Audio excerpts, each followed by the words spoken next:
আসসালামু আলাইকুম। আপনি সাদিয়া? ওয়ালাইকুম আসসালাম। জি, আমি সাদিয়া। ভাইয়া আপনার কথা বললো আপনার সাথে দেখা করতে, তাই আসলাম। আসলে আপনার সাথে কিছু জরুরি কথা বলা দরকার। এই মুহূর্তে আমার তেমন কিছুই নেই, চাকরি নেই, পড়াশোনা মাত্র শেষ হলো। সুতরাং বুঝতেই পারছেন বিয়ের জন্য যে একটা মানসিক প্রস্তুতি, তার কোনোটাই আমার নেই। আর আমি জানি ভাইয়া আপনাদের ফ্যামিলিকে অনেক পছন্দ করে, এই জন্যই ভাইয়া চাই যে আমি আপনাকে বিয়ে করি। জি, আমিও তো তাই চাই। আসলে আমি আপনাকে কি বোঝাতে চাচ্ছিলাম আপনি হয়তো বুঝতে পারেননি।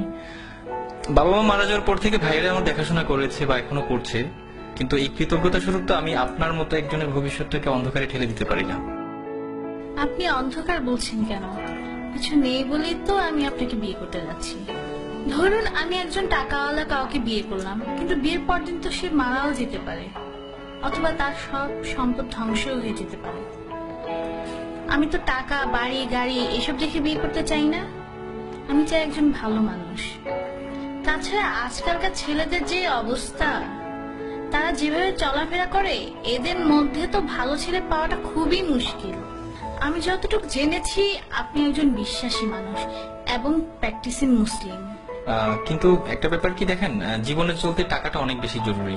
আত্মীয় স্বজন কিংবা বন্ধু বান্ধব যেখানেই যান না কেন, অর্থ ছাড়া আপনি কোনো দাম পাবেন না। আপনি কি মনে করেন যে এই ইটের জেলখানার ভিতরে সুখ আছে? সেখানে আছে মোহ, আছে লোভ, লালসা আর নষ্টামি। তারা সম্পদের পিছনে ছুটতে গিয়ে নিজেদেরকেই হারিয়ে ফেলে। স্বামী স্ত্রীর মাঝে কোনো ভালোবাসা নেই। বাবা সন্তানকে দেখতে পারে না, সন্তান বাবাকে দেখতে পারে না। আমি তো এমন চাই না। আমি চাই একটুকু জান্নাত, যার তুলনায় এই দুনিয়ার সমস্ত সম্পদ খুবই তুচ্ছ। আমাদের বিয়েটা ছিল খুব সাধারণ। মসজিদে গিয়ে বিয়ে করলাম, এরপর কিছু জিলেপি কিনে গরিবদের মাঝে বিলিয়ে সারাদিন দুজন মিলে ঘুরলাম।